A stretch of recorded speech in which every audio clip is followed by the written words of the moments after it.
disgust at the inhuman treatment of hundreds of Tamils held under the armed guard in open prison camps in Sri Lanka brought tens of thousands onto the streets of London on 17th October.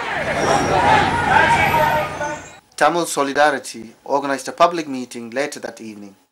First to speak was Ramesh, a South Asian researcher for Amnesty International, who castigated the political establishment, mainstream media and other agencies for their silence on the brutal treatment of the Tamils. We have seen UN, EU, US, India, Japan, the whole range of governments and institutions having failed to grasp what is happening.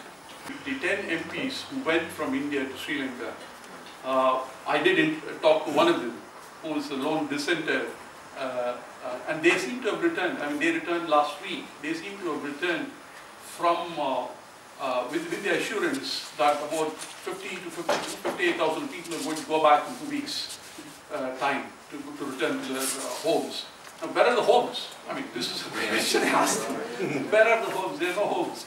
They are not going to return. I mean, they are only going to go back to their relatives and friends.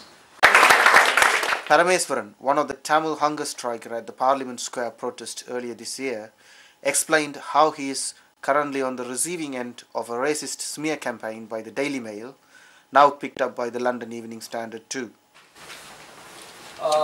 Just touch about me and my hunger strike. So many media and people have spoken full about my hunger strike.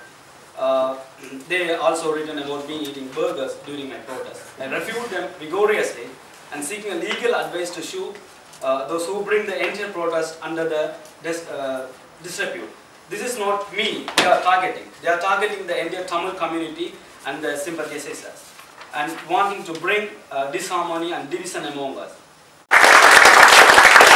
Senan, Tamil Solidarity International Coordinator, linked the Sri Lankan regime policies to the so-called war on terror instigated by the US and British administration and attacked the complicity of the British government in arms sales and economic ties to Sri Lanka. So does the British government. I think that is one of the important points I would make here. You know, like Des Brown, for example, special envoy to Sri Lanka, and he said, you know, the journalist put a question to him straight away. No, do you actually against the war? He said, no, we are not against. No, we're not saying anything like that. We want them to finish the job, but, you know, we do it in a proper way, accepting humanitarian laws and this and that. That is exactly what the British government, all the officials stand for. Peter Taff, Socialist Party General Secretary, drew on more than 30 years of involvement with the workers' movement in Sri Lanka. Rajapaksa's divide and rule strategy of the past is showing the seeds of massive resistance. I actually thought back on the first time that I visited Sri Lanka, which was in May 1977, something like 32 years ago. And quite frankly, although Sri Lanka is supposed to be called serendipity, that's paradise, it wasn't a paradise at that stage.